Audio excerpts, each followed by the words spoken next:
These individuals always occupy a particular position that extend the Graham evidence against our position is rooted in material production, which influences every aspect of life. Nothing can be described without reference to means protection. Thus, all arguments must take into account the real material conditions that have developed through history. His only argument against this is that utilitarians would take into account arguments that have developed in terms of empirics through history. But this does not take into account the material conditions of people, like how they get resources, i.e. capitalism versus Marxism. That is a specific argument that I'm having in the frame that he's not leading into, which means utilitarianism is not my epistemologic frame. That means that this has to go away. That is, even if his argument, all his other arguments are responsible for that, we prefer consequences, and that's not linked to my epistemologic frame. The fact that we have to have material conditions and analyze those material conditions. Then I'll also go to the first reason. First, he says that consequentialism is good because the point where we're like having 99% of people dying, that's a bad thing. But that is not answering my epistemologic frame. My argument is that universal position is really bad because we have to have some sort of social context to ground us in the way we evaluate things. We can't evaluate things from a universal duty. Consequentialism is a duty because it says that we always have to promote the greatest good for the greatest number. My argument that is not good because we should promote human flourishing in terms of promoting human telos. Then his second argument is that we need a social context. But that's my argument. My argument says that we do need a social context. Also, his argument is defense against our argument. My argument, his argument at the end of the card, it says my argument may sometimes be true, which indicates his argument is really, really bad. Also, his Mason evidence says that at the moment he doesn't even explain what it means. He's not telling you what it means. It doesn't say anything because it says we should always just prefer consequentialism. But that really begs the question that we're assuming consequentialism. He says we just prefer general benefits. It doesn't have a word in the argument at all. Then, also, first, the function of this argument is, first of all, they exclude international law because international law is dependent upon some sort of universal objective determination of the fact that we should always follow it. My argument is that that is bankrupt. Specifically, go to the bankrupt evidence.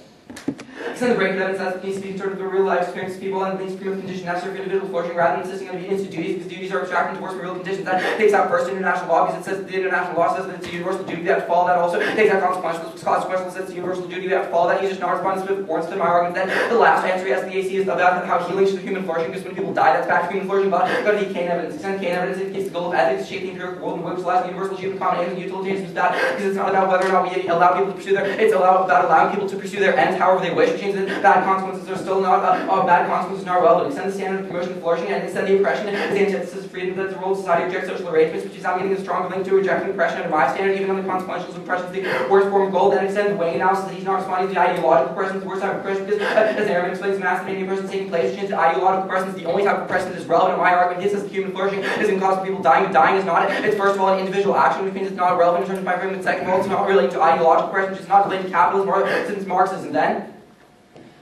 Then go to the actual potential level. The only response he has contention is that we're rooted in capitalism, but it's like in a historical condition. My argument is extend the Greenberg evidence. Greenberg says the exclusion of juveniles from the labor market led to an increase in crime because juveniles do not get the resources they need. He says his argument assumes that he's winning in response to Graham, but he has no response to Graham. Graham says that the way we analyze arguments and how they've been developed historically in terms of material conditions, which means that my argument fits that framework. He says that my argument is about how we've developed historically, but that doesn't necessarily mean that it's like that now. But my epistemological framework says that that's how we evaluate whether something is good or bad, which indicates that he has to be winning the epistemological framework in order for him to be answering that position. Then extend the Feld evidence. And in case that the comprehensive reform to give social benefits to juveniles who need them not have because it would require radical change. Instead, the juvenile course created to deal with juveniles who commit crimes with their full social conditions, thus making social benefits depend on criminal status. And Feld to the treating only criminals outside, ignore structural problem, all juveniles, not only juveniles. Behind the aspect of the least sympathy, destroying any chance for real social reform. Extend Feld 3, decoupling social welfare policy from penal system will allow for real social reform because it supposed problems affecting youth. And the Feld 4 evidence indicate fellow juveniles to be treated the same as adult criminal justice, and this result in real social reform not hidden by existing juvenile courts. Okay, the round breaks down really easily. All of his arguments are consequentialist, and they say we need to promote justice, but he has to be linking to three words. The first has to be about real people and how they've been shaped historically by the material conditions of capitalism. That's the framework that I'm setting up, which indicates the point where I'm saying that universal historic positions are bad. That means you can't have a consequentialist framework. At the point where universal historic positions based on duty are bad, we can't have a duty-based framework. Also, he's not analyzing material conditions. At the point where he's not answering the Graham evidence, that is the game over issue because it's excluding all the arguments about international law and consequentialism.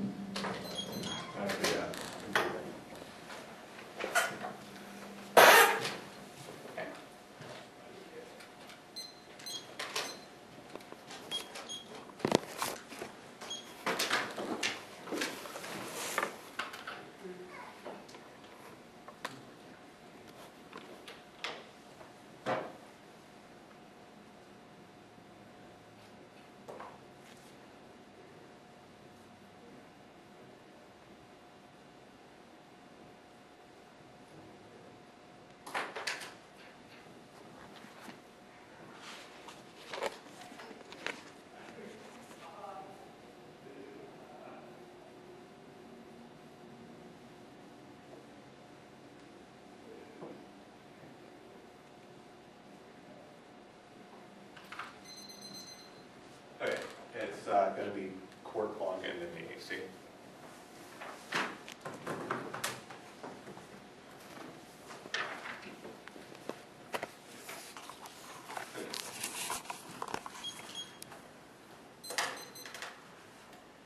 The Champion Mays evidence indicates that dumping juvenile cases in the criminal justice system would have catastrophic catastrophic consequences due to increased caseload backlog. It would result in the court system coming to an absolute standstill.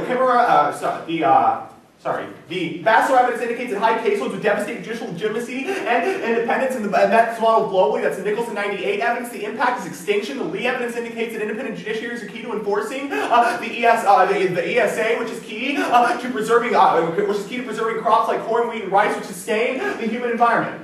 Which means I control an extinction, like a conceded extinction link. I now have 5 minutes and 24 seconds to explain why the epistemological framework justifies consequentialism. If I win that, then I win the if I win that, then I win the debate because he's conceding that internal link. So then go to the Mason evidence for the first one. He says that we have to have a social context, but that's exactly my argument. His complaints about why reading generic blocks against epistemology are bad is totally okay, because my argument is that epistemology is fine, but my argument is that within that social context we can still look to consequentialism. The Mason 1 evidence indicates that yes, there's when a situation proposes where extinction is plausible, then we can still take into account consequentialism within that social context. We can look to historical events and empirical evidence to determine future action. He says that I've not taken into account material conditions. However, that has to do with the first level of the epistemology debate, not the specific internal link level of the debate. It has to do whether or not we can look to some kind of universal standard to do so. My argument is that we can still look to some kind of universal standard of morality to determine whether or not we should take an action insofar as that epistemology is still rooted in some kind of probability calculus.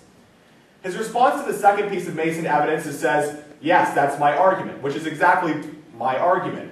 It doesn't question whether or not we need a social context. It says there is a social context, and within that social context we can still evaluate consequentialism. The evidence talks about how even in these cases we still have degrees of uncertainty. I may have no idea about my forthcoming birthday surprise, but this uncertainty is not compatible to my no idea about intelligent life on other planets. Background social context will give us some expectations, even if we cannot assign definite numbers to the probability forecast, which means that we have the background social context, but we can still assign a probability consequentialist calculus to that social context to make determinations about what particular actions we should take.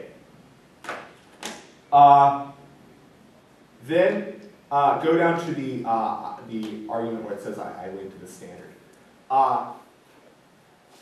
When I was making this argument in the 1NC Dweeks, you were nodding your head. The evidence talks, he concedes in cross-examination that promotion of human flourishing would probably be hindered if everyone on the planet is dead, because human flourishing could not occur. He says that it's about allowing people to pursue the future as they want. However, people cannot pursue the future that they want if they're dead. Insofar as that's true, the conceded court law disadvantage links to the 1AC standard and his epistemological framework. Even if I'm losing that we have to evaluate through some kind of epistemological framework, the rhetoric of a standard and all the justifications for it says we have to promote human flourishing. If I'm winning a link that everyone on the planet dies, humans can't flourish, therefore I link to the 1AC standard. Then go to the non-unique argument on the contention level.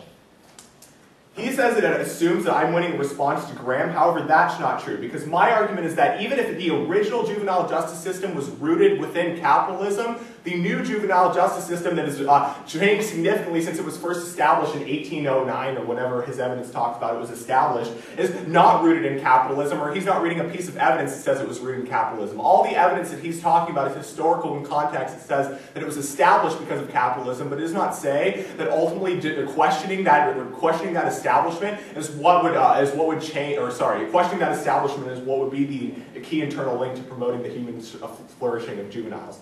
Insofar as that's true, it non-uniques the 1AC because he needs to be reading a piece of evidence that indicates that the historical context of the juvenile justice system and the status quo is because of capitalism, and he's not reading that piece of evidence.